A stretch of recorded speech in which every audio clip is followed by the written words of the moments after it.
what's up ulit, nagbabalik na naman tayo si Tired for Love. So, sabi nga nila, let's talk about the past. So, dati, mga ilang taon lang kaya ako, mga teen yata ako. Teen ako, namatay yung yung nanay ko kasi dahil sa sa bughat. Hindi ko alam kung anong Tagalog ng bughat, mga ka-TikTok eh.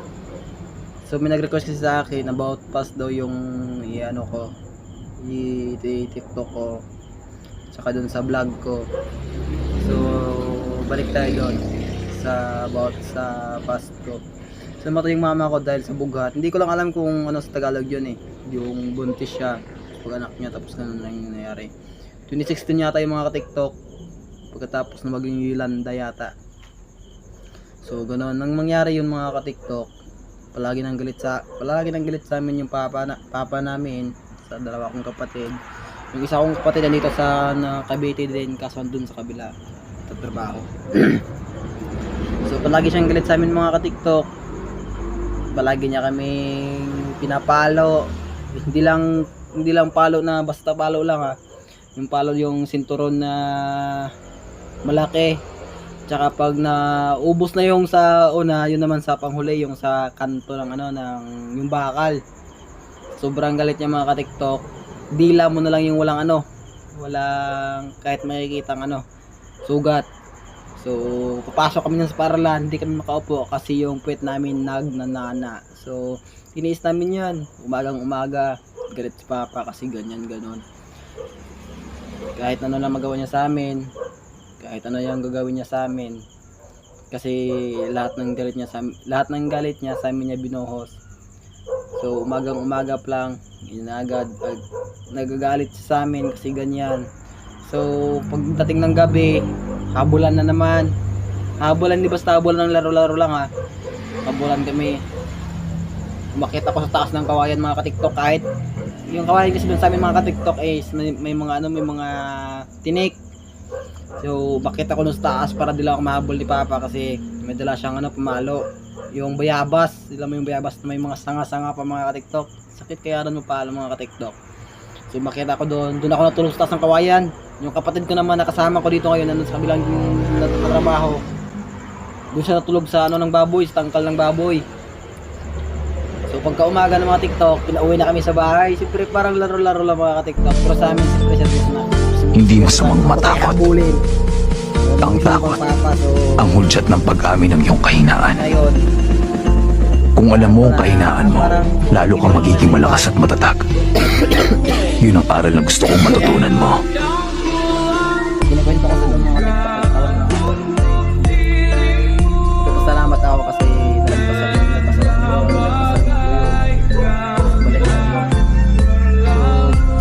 pag nahuli kami ng papa namin, siyempre hinahawakan kami dito sa likod.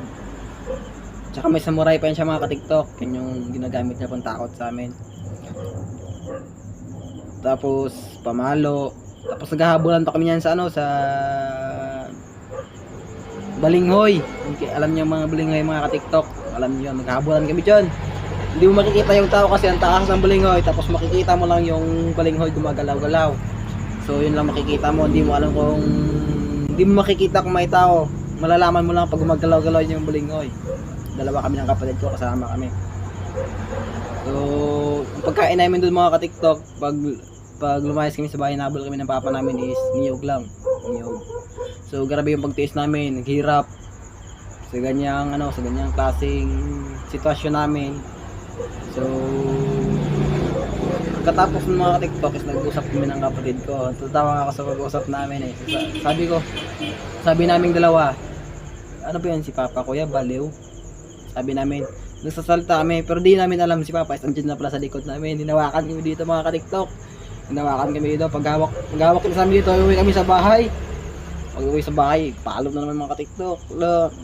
Kung wala pa mga alam mo yung lubid ng ng kalabaw. Lubid ng kalabaw o lubid ng timba, yun yung pinapalo sa mga TikTok. Dito mga sugat yung dito sa paa, meron ako dito sa paa. May may marakap ako dito sa paa mga TikTok. Dito sa legs may marakap ako dito. Lahat yan naranasan ko yan. So lahat ng mga kapatid ko naranasan namin yan.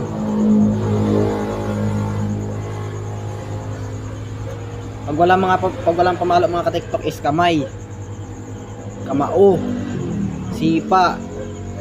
Sinipa ako dito ni Papa. Tumbling ako dun sa may tiris. Tapos tumama yun dito ako sa may ano, dito banda, tumama. Sugat, dun ako natulog sa labas. Tapos tinawag niya ako.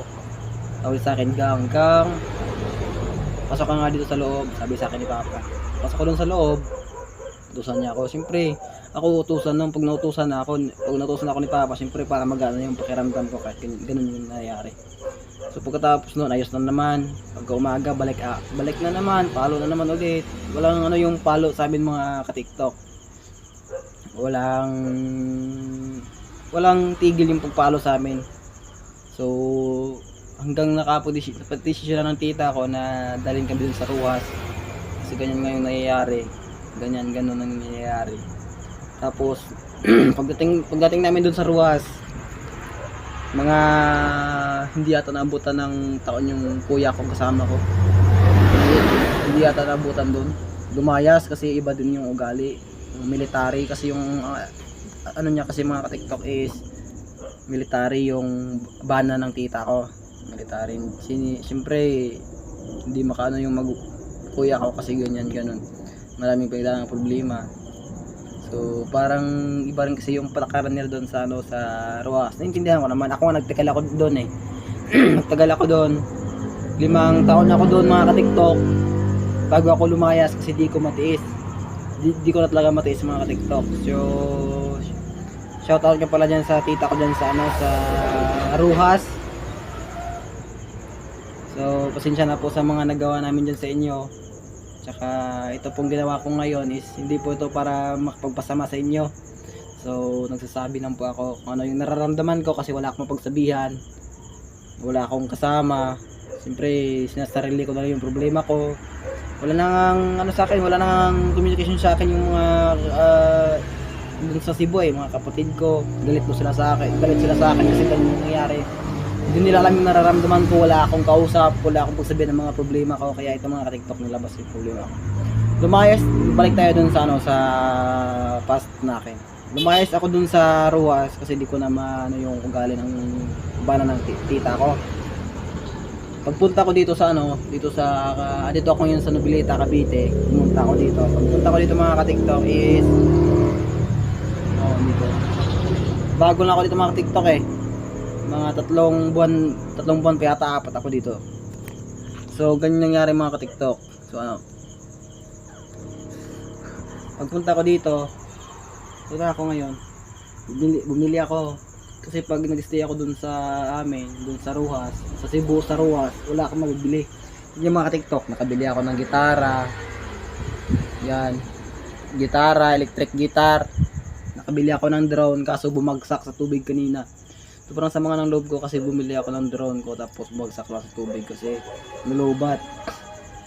So dahil din sa ano sa kay Papa ko, yung nangyari sa amin dati, hindi ko yung tinaniman ng sama ng loob. So pasalamat pa rin ako dahil nalagpasan namin yon. Tsaka umaangat-angat na konti. Tsaka dahil doon disiplina kami ng maayos. Dati nga titig lang ng papa namin alam na namin na mali yung ginagawa namin.